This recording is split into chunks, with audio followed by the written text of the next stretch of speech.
Hello everyone, this is Bart Hopkin. I'm the maker of the instruments featured in the Hopkin Instrumentarium series of samples libraries from Soundiron. In this video I'm going to be talking about one of these instruments, namely this one. It's called U. My hope is that I'll be able to give you some sense of what I was thinking about, what kinds of sounds I was after when I designed and built this instrument.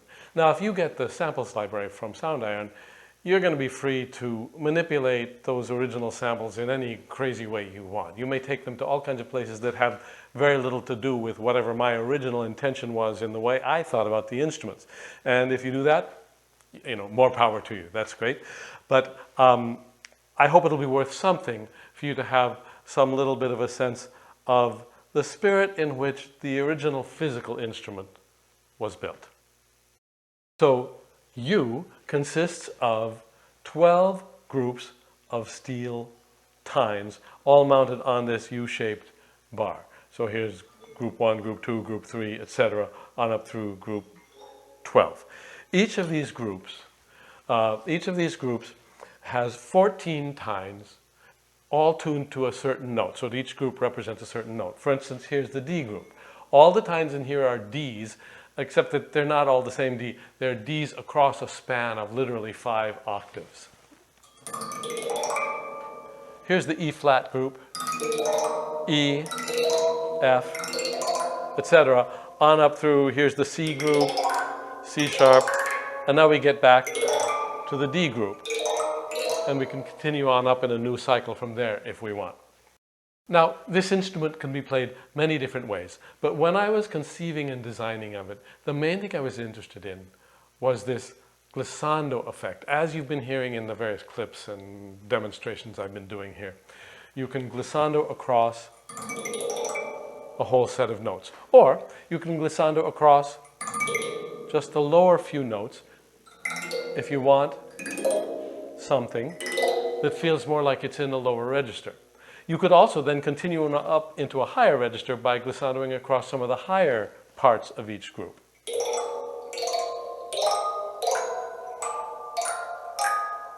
So it's like a multi-octave instrument, but you can also play the full glissando across any one of the groups.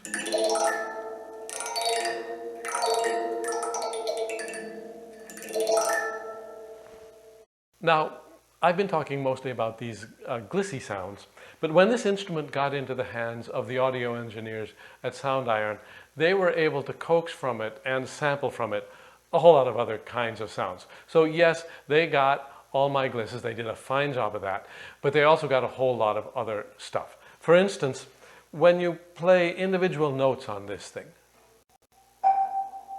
it has a kind of what I would describe as a kind of an icy sound due to the all metal construction of the instrument and the way the resonances and reverberations happen. It has this icy quality to it, and it happens to be a good starting point for a lot of interesting digital manipulations. So I suspect that a lot of people who work with this sound library will go for some of these other sounds.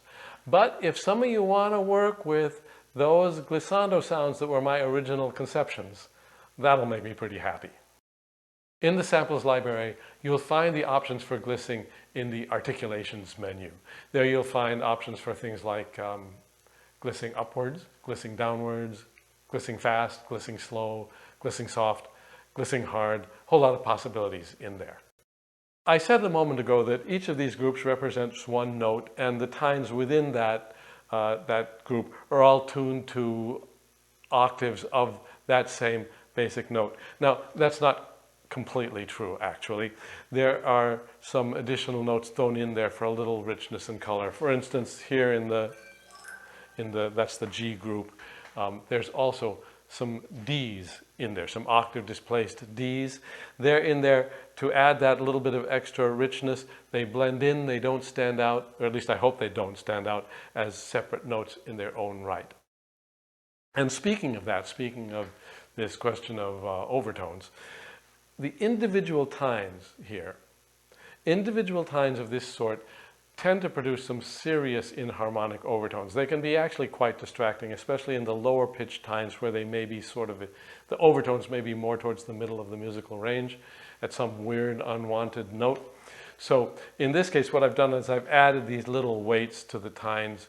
By putting these weights, the right size weight at the right location along the tine, you can adjust the relationships between the overtones. So you can take, for instance, in this case, what is the most prominent overtone at some unwanted frequency, you can adjust it to bring it into a pitch that is more in alignment with the fundamental and thus blends in rather than being distracting.